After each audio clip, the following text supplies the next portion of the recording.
I'm explaining you, I'm making you practice WH words. So this is very important, dear students, that you guys have to focus and you have to listen very carefully, because only your listening will help you to understand everything. So let's begin, dear students. सबसे पहले मैंने आपसे कहा क्या, what, क्या, what. अब सुनना, क्या आप बोलते हो? Do you speak? आप क्या बोलते हो? What do you speak? आप क्या बोलते हो? क्या बीच में आ रहा है सेंटेंस के, तो हम पूछ रहे हैं कि क्या बोलते हो, तो what do you speak? आप क्या करते हो? What do you do? आपने क्या किया? आपको याद हो तो आपको सिखाया गया है मैंने कि क्या करते हो तो do does, क्या किया तो did, क्या करोगे तो will, क्या कर सकते हो तो can, क्या कर रहे हो तो is MR. बिल्कुल पूरा दिमाग के अंदर फिट कर लेना भाई. मैंने कहा आप क्या करते हो? What do you do? आप क्या बोलते हो? What do you speak? आपने क्या बोला? What did you speak? आप क्या बोलोगे? What will you speak? ऐसा मल्टीपल टाइम बार बार बोलो, जितनी ज्यादा बार बोल सकते हो उतनी ज्यादा बार बोलो. आपने क्यों बोला? Why did you speak?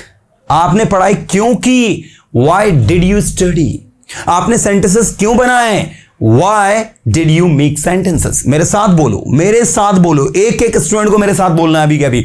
आपने पढ़ाई क्यों करी? Why did you study? आप वहां क्यों गए? Why did you go there? आप यहां क्यों आए? Why did you come here? आपने सेंटेंसेस क्यों बनाए? Why did you make sentences? मैंने सेंटेंसेस बनाए क्योंकि मुझे मेरी इंग्लिश को इंप्रूव करना है. अब आंसर दे दो. I made sentences. देखो मैंने आपसे प्रश्न पूछा, Why did you make sentences? आपने वाक्य क्यों बनाए? Now you have to answer it. और याद रखना, जब आंसर दोगे ना, यह did लिखा है, आंसर आपका इसमें जाएगा सब्जेक्ट V2 प्लस ऑब्जेक्ट में. किसमें जाएगा? सब्जेक्ट V2 प्लस ऑब्जेक्ट में. आंसर आपका इसमें जाना है. तो आप जब बोलोगे why did you make sentences, तो आप बोलोगे I made sentences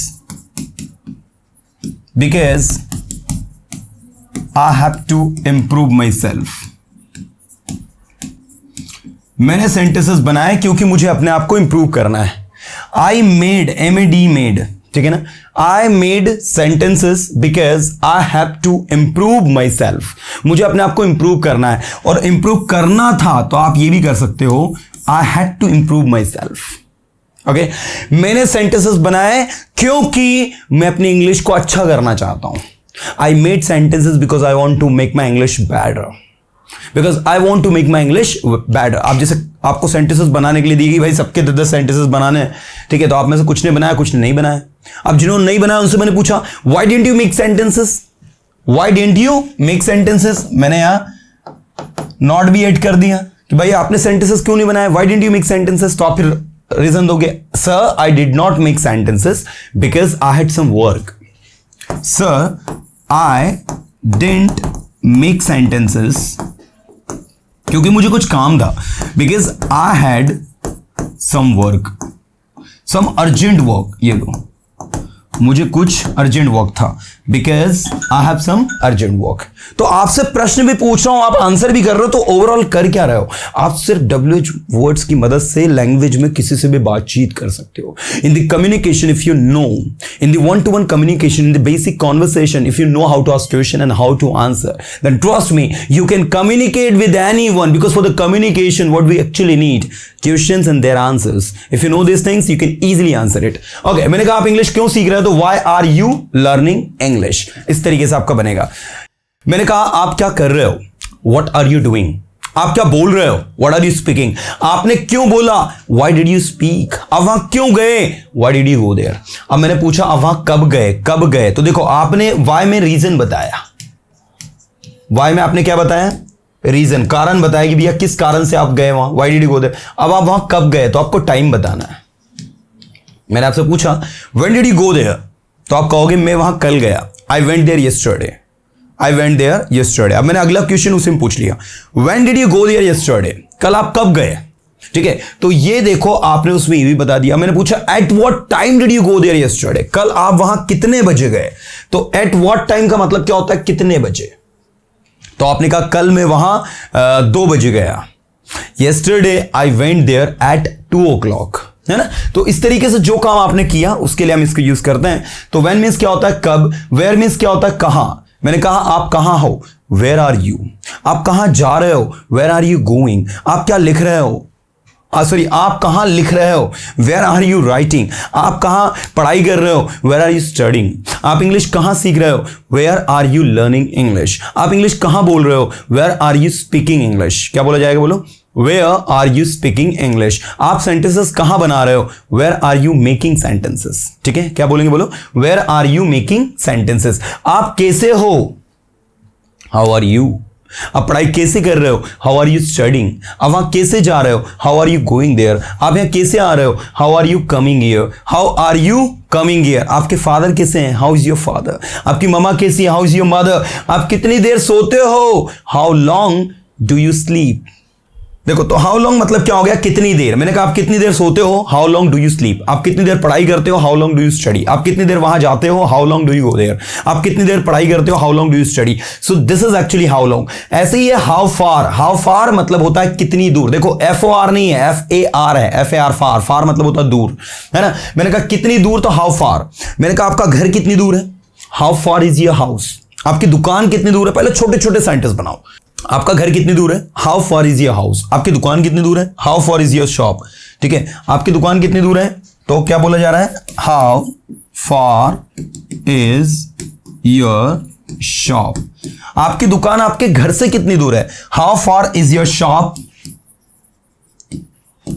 from your house. ठीक है, how far is your how far is your shop from your house. ठीक है, आपकी दुकान आपके घर से कितनी दूर है, कुछ इस तरीके का ही रहेगा। अब आप देखें, how far is your shop from your house. आपकी दुकान आपके घर से कितनी दूर है। तो इसका आंसर जब हम देंगे तो मेरी दुकान मेरे घर से 2 किलोमीटर दूर है, तो माई shop is 2 kilometre far from my house. ठीक है, माई शॉप इज 2 किलोमीटर फार। मेरी दुकान 2 किलोमीटर दूर है। माई shop is 2 kilometre far from my house. मेरी दुकान मेरे घर से कितने किलोमीटर दूर है, 2 किलोमीटर दूर है। तो माई shop is 2 kilometre far, 2 kilometre far, come on.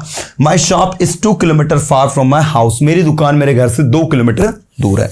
तो ये इस तरीके से आपको वर्क करना, आंसर भी देते रहना चाहिए। ये फार का मतलब होता है दूर। अब आप कहोगे सर क्या मैं यहां अवे लगा सकता हूं, बिल्कुल लगा दो। अवे एंड फार दोनों का मतलब क्या होता है, दूर। मैंने कहा how far is your shop, तो हाउ अवे भी हो सकता है। ठीक है, how away is your shop from your house, कितनी दूर है आपकी दुकान आपके घर से। So my shop is 2 kilometre away, my shop is 2 kilometre far from my house. मेरी दुकान मेरे घर से 2 किलोमीटर दूर है। So this is the way to practise dear students. ये तरीका है, ये स्ट्रेटजी है जो हमको अपनानी है प्रैक्टिस में। चलिए इसके बाद अगला है हमारा हाउ मेनी हाउ मच, कितना कितनी कितने। मैंने कहा कितने पेन, तो बनेगा हाउ मेनी पेन्स। क्या बनेगा, बोलो हाउ मेनी पेन्स। कितनी बुक्स, तो क्या बनेगा हाउ मेनी बुक्स। कितना पानी, तो बनेगा हाउ मच वाटर। ठीक है, मैंने कहा कितने पेन्स, तो हाउ मेनी पेन्स। कितनी copies, how many copies. Countable के साथ हाउ मेनी और अनकाउंटेबल के साथ हाउ मच, 2 बार बोलो। काउंटेबल के साथ हाउ मेनी और अनकाउंटेबल के साथ हाउ मच। मैंने कहा कितना नॉलेज, तो क्या कहा जाएगा, बताओ हाउ मच नॉलेज। ठीक है, और मैंने कहा कितनी स्टूडेंट्स, तो बोला जाएगा how many students. How many students, कितने स्टूडेंट्स, तो इंग्लिश में बोला जाएगा हाउ मेनी स्टूडेंट। अब कल बहुत सारे स्टूडेंट्स का ये सवाल रहता है sir how many how much, बड़ा ही कंफ्यूजिंग लगता है। भाई कोई कंफ्यूजन वाली बात ही नहीं है उसमें। आप इसको ऐसा समझें कि हाउ मेनी और ये रहा आपका हाउ मच। इसके साथ आप क्या लगाओगे, अनकाउंटेबल चीजें, जैसे मैंने कहा वाटर, मैंने कहा नॉलेज, मैंने कहा शुगर, मैंने कहा मिल्क। ये सारी अनकाउंटेबल चीजें हैं, है ना। और मेनी के साथ काउंटेबल चीजें प्लूरल में, pens, copies, students, girls, boys, chairs, tables, schools, colleges, ये सारे के सारे प्लूरल होते हैं। तो अब आपको क्या करना है, मैंने कहा टुडे 10 boys are absent। आज 10 लड़के अनुपस्थित हैं, यह एक आंसर है। Today 10 boys are absent। अब मैंने आपसे पूछा इसमें हाउ मेनी का यूज करो, तो हम कहेंगे कितने लड़के आज एब्सेंट हैं। तो आपको कुछ नहीं करना, जहां 10 लिखा है वहां लिखना है हाउ मेनी, उसके बाद लिख देना बॉयज, उसके बाद लिख देना आर, और उसके बाद लिख देना एब्सेंट, और ये जो टुडे शुरू में लगाते हैं लास्ट में लग जाए। क्वेश्चन बनाते वक्त याद रखें adverb of time today, yesterday, last week, last month, last year, जितने भी होते हैं ये सब लास्ट में चले जाते हैं अगर आपके सेंटेंस में शुरू में लगे हैं तो इन्हें एडवर्ब ऑफ टाइम कहते हैं, सेंटेंस के लास्ट में लगते हैं क्वेश्चन बनाने पर। तो how many boys are absent today, come on एक बार बोल कर देखो, how many boys are absent today, तो आंसर आएगा टुडे 10 बॉयज आर एब्सेंट। लेकिन एट द सेम टाइम आप देखो कहीं कहीं पर चीजें बदलती भी हैं। अब जैसे एक जगह आपने बोला इस क्लास में 10 लड़के हैं, there are 10 boys in this class. अब यहां एक अलग सिचुएशन है, यहां पर आपको यह बोला गया है लड़कों की संख्या बताएगी कि इस क्लास में 10 लड़के, और जहां भी संख्या बताई जाती है, नंबर्स बताए जाते हैं, ठीक है, जहां पर भी क्वांटिटी बताई जाती है, कोई मात्रा बताई जाती है, ग्लास में थोड़ा पानी है, क्लास में कुछ स्टूडेंट्स हैं, कोई चीज कहीं पर है और उसकी क्वांटिटी को बता रहे हैं हम, तो वहां पर देयर लगता है। इस चीज को ध्यान रखें। मैंने कहा मेरे शहर में कई स्कूल्स है, आप स्कूल्स की संख्या बता रहे हो, इसलिए कहा जाएगा there are many schools in my city. Glass में थोड़ा पानी, there is some water, there is little water in the glass, है ना, क्लास में बहुत सारे स्टूडेंट्स हैं, there are many students in the class. तो वहां पर हर जगह आपको देयर सब्जेक्ट लगाना होता है, चूंकि देयर का कोई मतलब नहीं होता। एक देयर कौन सा होता है आपका, वहां जाओ गो देयर, लेकिन ये वो वाला देयर नहीं है, ये वो वाला देयर है जहां कोई सब्जेक्ट नहीं लगता, वहां हम देयर लगाते हैं। तो अब आंसर देखें, there are 10 boys in the class. अब मैंने पूछा क्लास में कितने लड़के हैं, तो फिर आपको वो ट्रेडिशनल रूल फॉलो करना पड़ेगा कि सबसे पहले WH वर्ड लगाना है। WH वर्ड लगाओ, आप क्या लगाओगे, क्लास में कितने लड़के हैं, तो आप कहोगे हाउ मेनी बॉयज, सबसे पहले तो ये लिखेंगे आप। अब लगेगी हेल्पिंग वर्ब आर, आर के बाद आएगा सब्जेक्ट कौन सा, देयर, देयर के बाद अब जो बचा है prepositional phrase in the class, ये बनेगा भाई इस तरीके से। How many boys are there in the class, एक बार बोल कर देखो इसे सभी, हाउ मेनी बॉयज कितने लड़के are there in the class, class में है। मैंने कहा स्कूल्स में कितने बच्चे हैं, हाउ मेनी स्टूडेंट्स या how many children are there in the school, are there in the school. आपकी फैमिली में कितने मेंबर्स हैं, how many members are there in your family, are there in your family. मैंने कहा schools में कितने girls हैं, how many girls are there in the school. School में कितने बॉयज हैं, how many boys are there in the school. इस class में कितने स्टूडेंट्स हैं, how many students are there in this class. और जब आप आंसर दोगे, आपने कहा इस क्लास में 50 स्टूडेंट्स हैं, so there are 50 students in this class. एक बार बोल कर देख लो, आपको सारी चीज क्लियर हो जाएगी। आंसर की शुरुआत किससे होगी, देयर से। देयर के बाद क्या लगाएंगे, आर, आर के बाद हाउ मेनी की जगह आपको संख्या लिखनी जितने हैं। मान लो क्लास में 50 लड़के हैं, तो there are 50 boys in the class. In the class हमेशा लास्ट में जाएगा, ये प्रीपोजिशनल फ्रेजेस है, ये लास्ट में लगाना है। तो क्वेश्चन को समझना और समझ के उसको आंसर देना, ये दोनों टेक्निक अगर आपने इजाद कर ली, देन एवरीथिंग इज इजी। सब कुछ इधर फिट हो जाएगा आपके दिमाग में। आपको कहीं कोई समस्या, कहीं कोई आफत, कहीं कोई दिक्कत, कहीं कोई परेशानी, कहीं कोई आपदा, कहीं कोई विपत्ति, कहीं कोई कठिनाई, कहीं कोई मुसीबत आएगी नहीं, क्योंकि आपने इसको समझ के पढ़ा है। तो मैंने कहा कितने पेन, तो बोले हाउ मेनी पेन्स।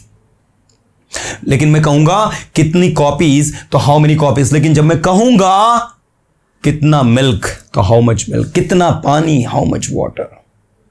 कितनी शुगर, हाउ मच शुगर। मान लीजिए आप शुगर खरीद रहे हो, मैंने कहा आप कितनी शुगर खरीद रहे हो, तो क्या कहा जाएगा बताइए, हाउ मच शुगर।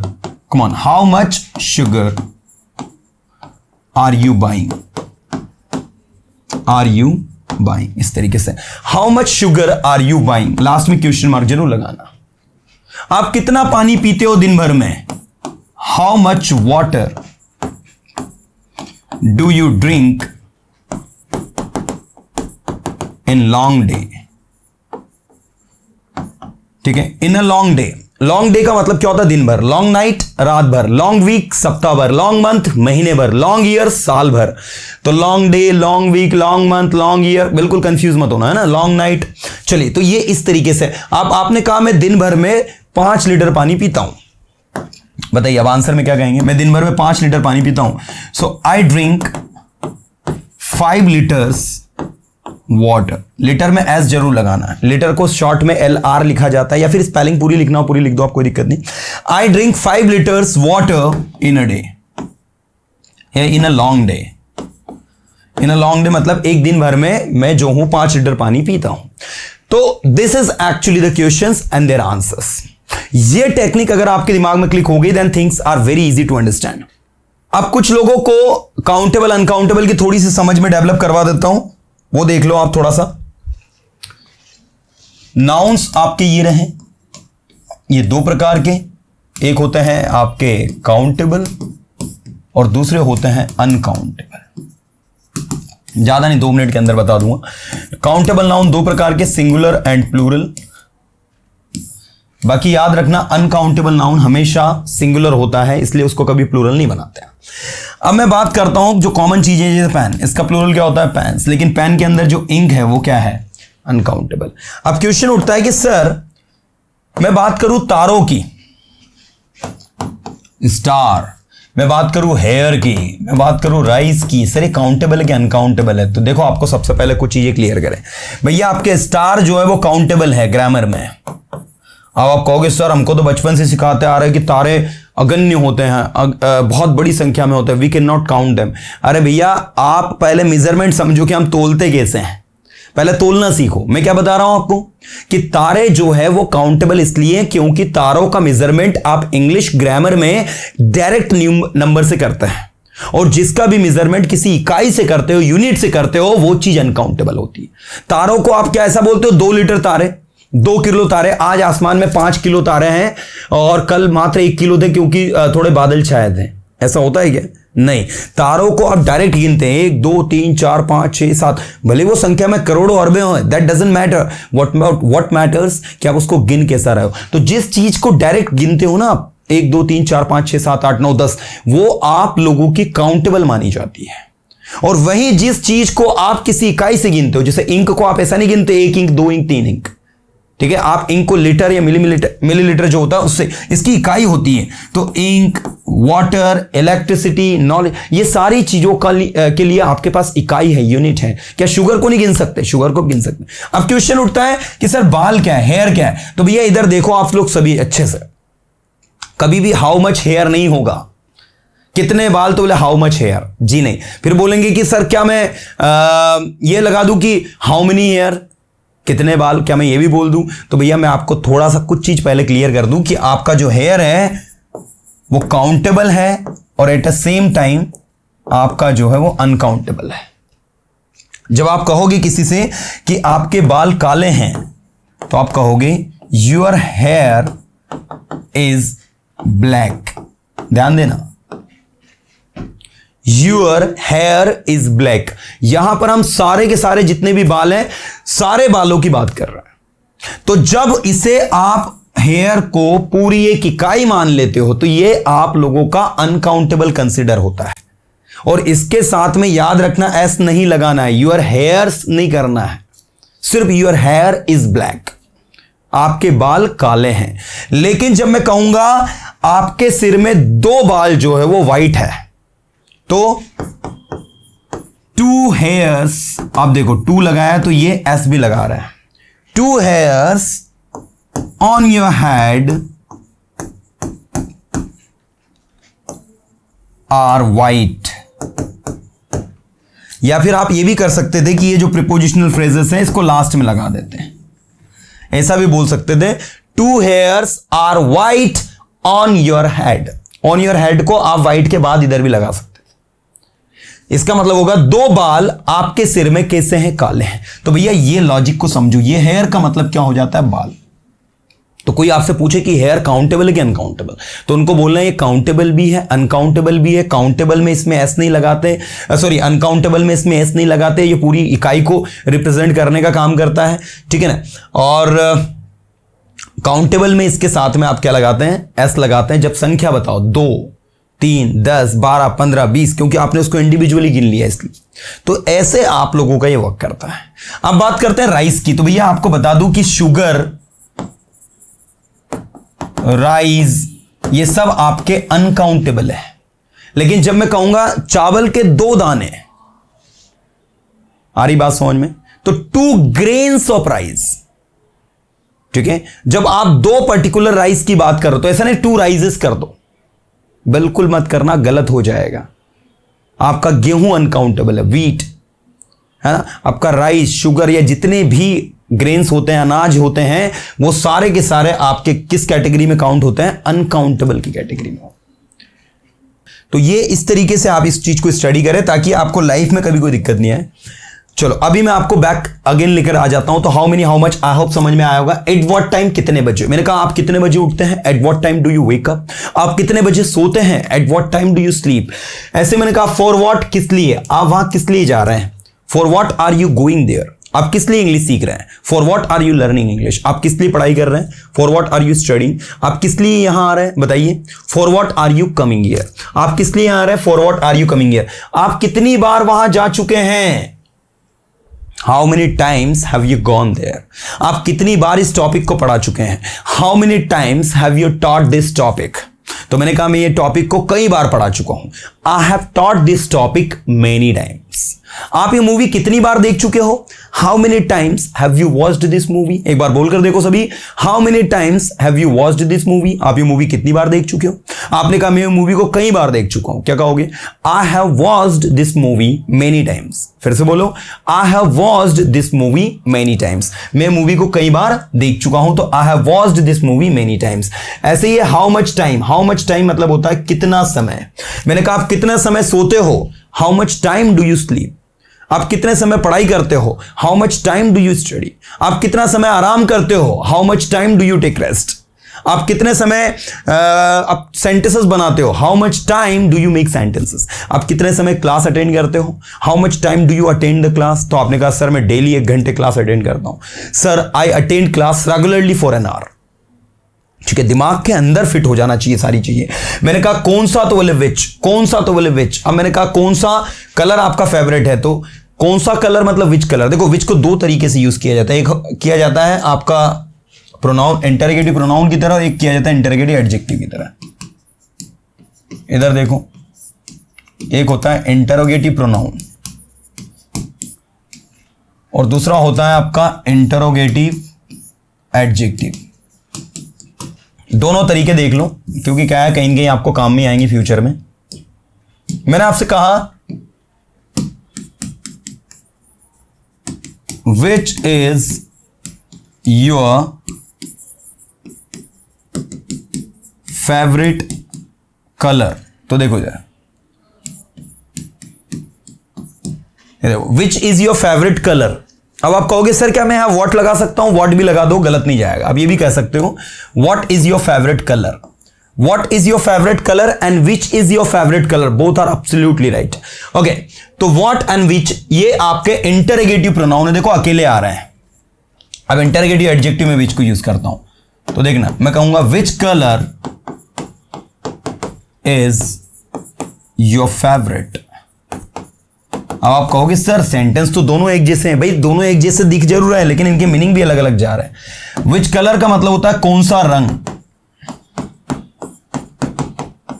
ठीक है। इसका हिंदी होगा आपका कौन सा रंग पसंदीदा है, ठीक है, पसंदीदा है, फेवरेट है। और इसका मतलब होगा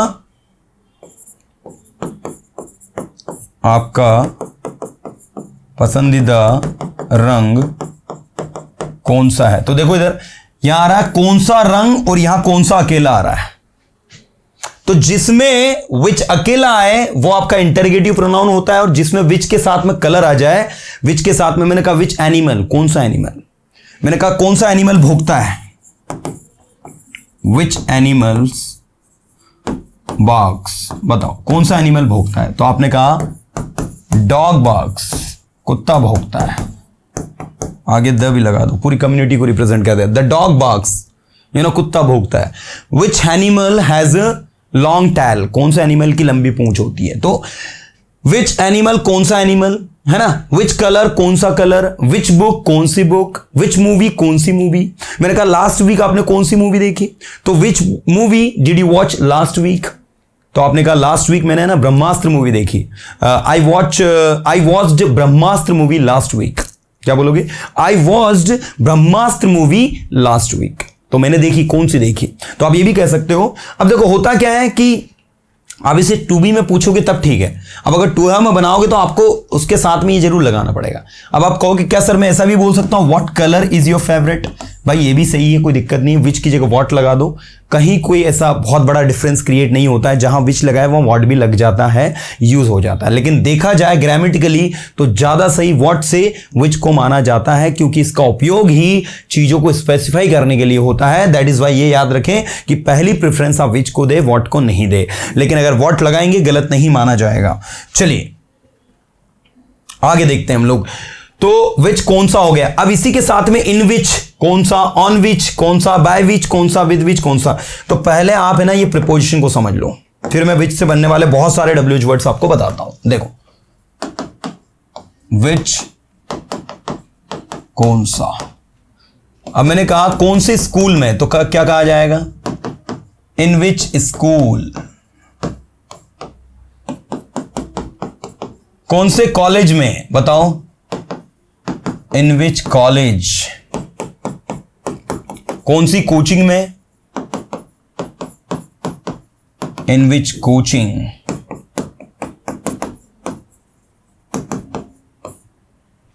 इन विच गार्डन, कौन से बगीचे में। तो ये इन के हो गए सारे के सारे। अब ऐसे ही ऑन के बताओ, कौन से टेबल पर,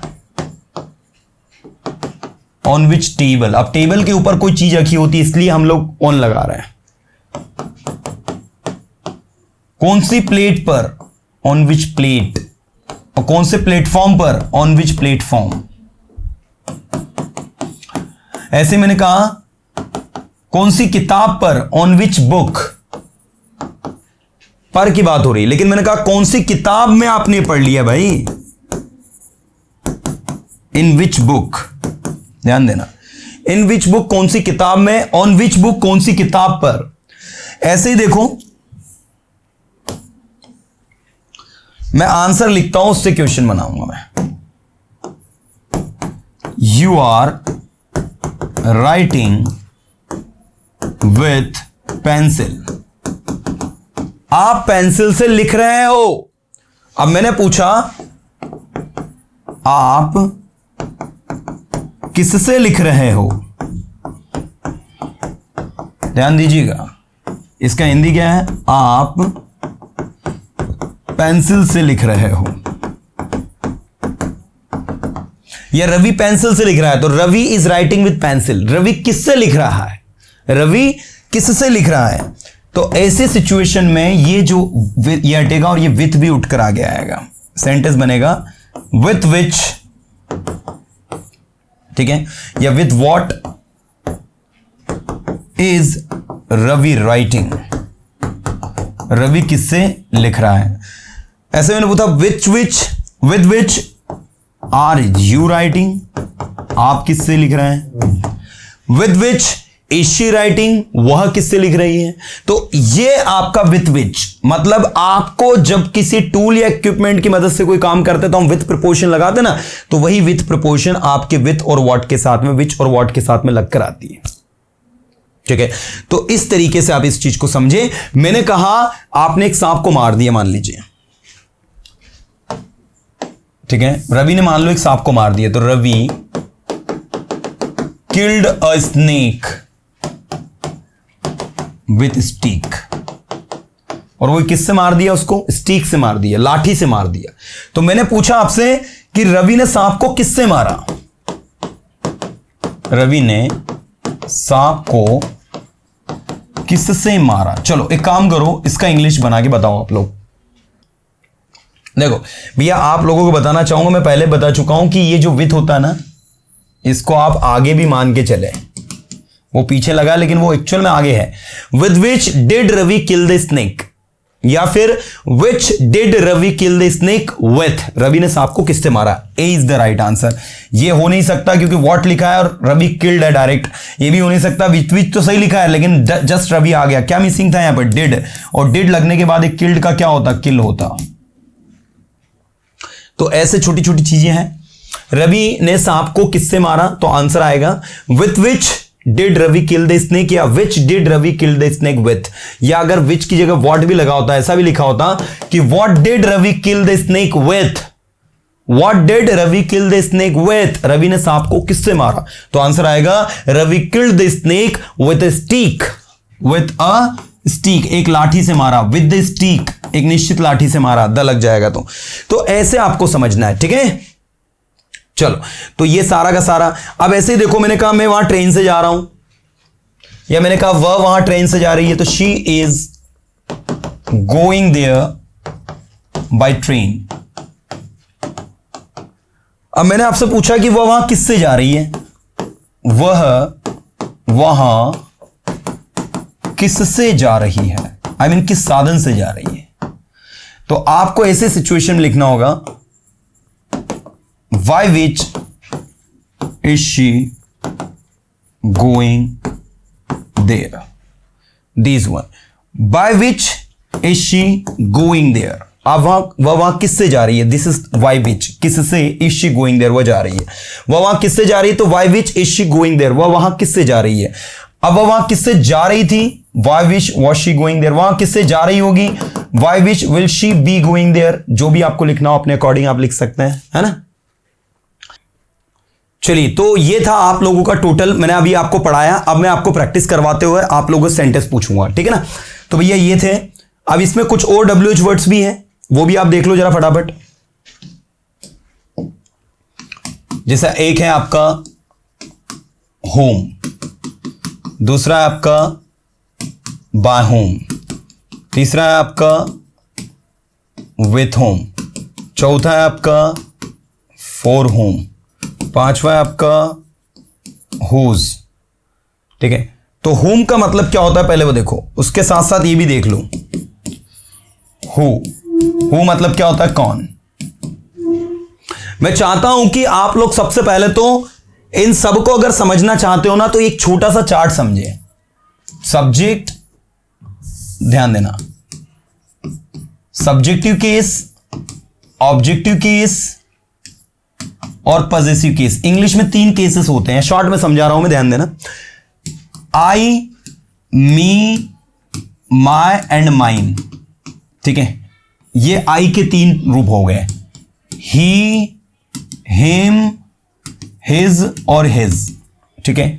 ऐसे ही मैंने कहा दे, ध्यान देना, देम, देयर एंड देयर्स, ठीक है। अब आपको यह याद रखना सभी को कि जब आपके सेंटेंस से सब्जेक्ट गायब होगा तो आपको लगाना होगा हु। क्या लगाना होगा, हु। मैंने कहा, ध्यान देना सेंटेंस को, दे आर प्लेइंग क्रिकेट। क्या कहा मैंने, ध्यान देना, मैंने लिखा दे आर प्लेइंग क्रिकेट, वे क्रिकेट खेल रहे हैं। पूरा अटेंशन चाहिए मुझे एक एक का। तो यहां पर दे को हमने हटा दिया है, तो सेंटेंस बनेगा हु आर प्लेइंग क्रिकेट। मतलब जब आपके सेंटेंस से क्या गायब होता है, सब्जेक्ट गायब होता है, तो आपको वहां पर क्या लगाना होता है, हु। ऐसे ही देखो दूसरा वाला, यह है ऑब्जेक्टिव केस, देम हटाओगे, हिम हटाओगे, मी हटाओगे, तो आपको लगाना होगा हुम, ठीक है। अगर देम के पहले फोर आ रहा है तो आपको लगाना होगा फॉर हुम। अगर देम के पहले बाय आ रहा है तो आपको लगाना होगा बाय हुम। अगर देम के पहले विथ आ रहा है तो आपको क्या लगाना होगा, विथ हुम। अगर देम के पहले टू आ रहा है तो आपको लगाना होगा टू हुम। जो भी प्रिपोजिशन आएगी वो आपको लगानी होगी। अगेंस्ट हुम किसके खिलाफ, जिस देखो आपने कहा, पूरा अटेंशन देना, she will not go against us, वो हमारे खिलाफ नहीं जाएगी। She will not go against us. अब मैंने कहा वह किसके खिलाफ नहीं जाएगी, नहीं जाएगी। तो आपको क्या करना है पता है, ये अस को हटाना है। अस जो है आपका ऑब्जेक्ट है, शी आपका सब्जेक्ट है, उसके साथ ही अगेंस्ट लगा, तो सबसे पहले तो अगेंस्ट लगा दो। Against whom will she not go। या फिर आप ऐसा भी लिख दो कि whom will she not go against। आ रही बात समझ में? ये अगेंस्ट को या तो शुरू में रख दो या फिर लास्ट में रख दो, दोनों एक ही मीनिंग देंगे। आप चाहें तो विल और नॉट को शॉर्ट में लिख के ऐसा भी लिख सकते हैं, whom won't she go against। ये इस तरीके से आपका वर्क करेगा, whom won't she go against। This is the way to work. ये तरीका है, ये पैटर्न है, ये स्ट्रेटेजी है, राइट। जब आप ऐसे चीजों को वर्क करवाओगे ना तो आपको मजा आएगा काम करने में और आपको चीजें लगेंगी कि वो आसान है। ऐसे देखो, मैंने कहा, ध्यान देना, she is cooking food for them. वह उनके लिए खाना बना रही है। अगर मैं बोलूंगा कौन उनके लिए खाना बना रहा है तो क्या बनेगा? Who is cooking food. किसको हटाया मैंने? सब्जेक्ट को। Who is cooking food for them. ध्यान देना, पूरा अटेंशन एवरीबडी। और दूसरे में मैंने कहा कि भैया ये जो लड़की है ना वो किसके लिए खाना बना रही है, तो ये फॉर जो है उठकर आगे आएगा। ये देम को हटाएंगे तो हम लिखेंगे हुम। फॉर हुम, किसके लिए? Is she cooking food. तो इसका आंसर भी आएगा और इसका आंसर भी आएगा। Who is cooking food for them? She is cooking food for them. दूसरा, for whom is she cooking food. वो किसके लिए खाना पका रही है, तो she is cooking food for them. She is cooking food for us. She is cooking food for our family. She is cooking food for our father. She is cooking food for our mother. This is the way to practice. ये तरीका है, ये strategy, ये pattern जो हमको अपनाना है। और फिर आप देखोगे कि सारी की सारी चीजें एकदम आसान हो जाएंगी। तो भैया ये जितने भी WH वर्ड्स मैंने यहां लिखे हैं, ये देखो, ये whom, by whom, for whom, with whom, to whom, against whom, ये सब आपके प्रिपोजिशन के बेस पे चलते हैं। मैंने कहा ये काम मेरे द्वारा किया जाता है। This work is done by me. अब मैंने कहा ये काम किसके द्वारा किया जाता है, so by whom is this work done. ये पैसिव वॉइस में बन गया। ऐसे ही देखो, आपको टू होम लिखना हो, I am talking to you, मैं आपसे बात कर रहा हूं, तो to whom am I talking. To whom am I talking, you को हटा दिया जो लास्ट में था, तो to whom am I talking, तो आंसर आएगा I am talking to you, मैं आपसे बात कर रहा हूं। तो जो भी आपको लिखना हो, विथ होम, फॉर होम, मैंने कहा I am going with Ravi, मैं रवि के साथ जा रहा हूं, तो मैं आपसे पूछूंगा आप किसके साथ जा रहे हो, with whom are you going या with whom do you go, तो आप बोलोगे I go with Ravi, I go with Ravi, इस तरीके से। अब ये लास्ट में है पॉजेसिव केस, और इसके हटने पर याद रखना हुज लिखते हैं, दोनों के हटने पर, इसके भी और इसके भी। एक पॉजेसिव प्रोनाउन है और एक पॉजेसिव एडजेक्टिव है। पॉजेसिव प्रोनाउन आप सबको मैं केस चार्ट में बता चुका हूं प्रीवियस सेशन में। जब आप बोलते हो मेरा उनका घर, तो आप बोलते हो देयर होम, लेकिन जब आप बोलते हो सिर्फ उनका, तो क्या बोला जाता है, देयर्स। जब आप बोलते हो मेरा घर, तो बोला जाता है माई हाउस, और जब आप बोलते हो सिर्फ मेरा, तो बोला जाता है माइन। अब इधर देखो आप, जैसे आपने कहा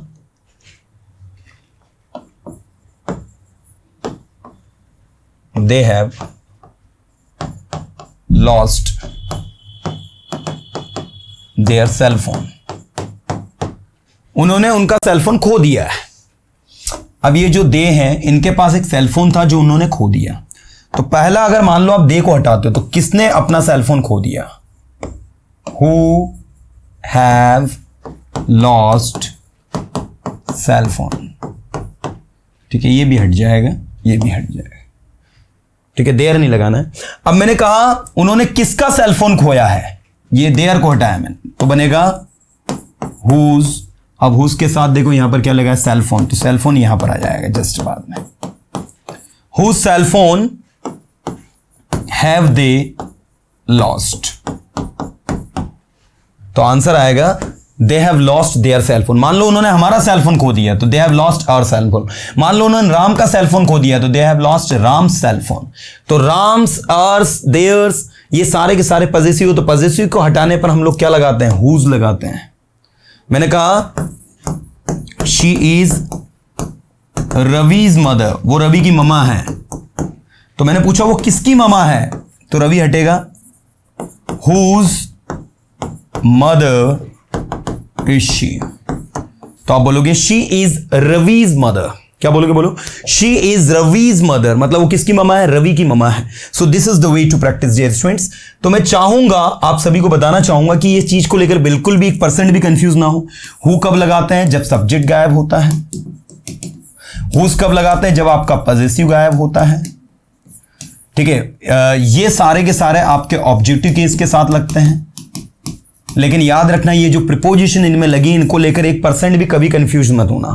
ठीक है ना। मैंने तो यहां पर अभी आपको बाय, विथ और फॉर ही लिखा। अब अगेंस्ट लिख सकते हैं, आप टू लिख सकते हैं। टू होम किससे, अगेंस्ट होम किसके खिलाफ, बिसाइड होम किसकी बगल में, बिटवीन होम किनके बीच में। मतलब थोड़ा सा वियर्ड फील होगा, लेकिन वो ठीक है। तो आप जो भी प्रिपोजिशन उसके आगे लगाओगे, वो प्रिपोजिशन के अकॉर्डिंग उसका मीनिंग चेंज होगा। तो मैं चाहता हूं डियर स्टूडेंट्स कि आज में की क्लास में मैंने टोटल आपको सारे के सारे WH वर्ड्स की एक जो रूपरेखा होती है वो आपको प्रिपेयर करवा दी। अब आपकी जिम्मेदारी है कि आप जो है इसको कैसे प्रैक्टिस करते हो, आपकी जिम्मेदारी है कि आप इसे कैसे अपने रूटीन में लाते हो, आपकी जिम्मेदारी है। This is your responsibility, how you practise it, how you take all this things in your spoken English.